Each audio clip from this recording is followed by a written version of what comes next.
ভারতের দিকে ১৩০টি পারমাণবিক অস্ত্র তাক করা আছে, পাক মন্ত্রী বললেন।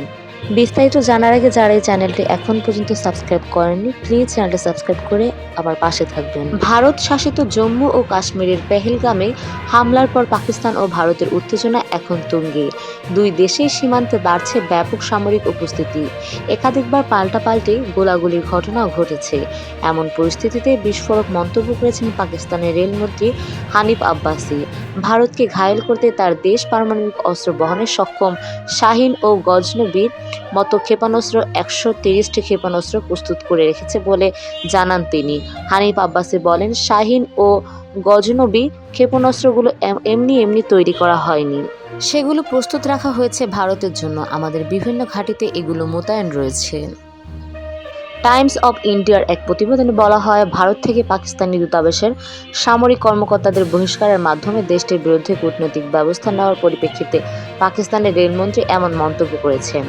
বাংলাদেশকেও পানি না দেওয়ার আহ্বান বিজেপি নেতার। ভারতকে উদ্দেশ্য করে হানিফ আব্বাসি বলেন, এসব ব্যালিস্টিক ক্ষেপণাস্ত্র, ক্রুজ ক্ষেপণাস্ত্র শোকেসে নেই, এগুলো তোমাদের দিকেই তাক করে রাখা হয়েছে, আর কারো দিকে নয়। তিনি আরও বলেন, ভারত জানে যে পাকিস্তান কোথায় ক্ষেপণাস্ত্র মোতায়েন করেছে। যদি ভারত সিন্ধু চুক্তি ভঙ্গ করে পাকিস্তানের নদীগুলোতে পানির প্রবাহে প্রতিবন্ধকতা সৃষ্টি করে, তবে পূর্ণমাত্রার যুদ্ধের জন্য পাকিস্তান প্রস্তুত বলেও হুঁশিয়ারি দেন তিনি। তিনি বলেন, আপনারা আমাদের পানি বন্ধ করবেন, আমরা আপনাদের নিঃশ্বাস বন্ধ করে দেব। পাকিস্তানকে দোষারোপের বিষয়ে ভারতের উদ্দেশ্য তিনি আরও বলেন, এজেন্সিগুলোকে জবাবদিহি করার পরিবর্তে ভারত অন্য দেশের ওপর নিষেধাজ্ঞা আরোপ করেছে। প্রথমে আমাদের দিকে আঙুল তোলার আগে নিজেকে জবাবদিহি করুন। ওই ছোট জায়গার মধ্যে ৮ লাখ নিরাপত্তা সদস্য রয়েছে। এত সেনার উপস্থিতিতে কিভাবে ঘটল পেহেলগামের ঘটনা? প্রসঙ্গত, গত ২২ এপ্রিল ভারত নিয়ন্ত্রিত কাশ্মীরের পেহেলগামে হামলায় ২৬ জন নিহত হন।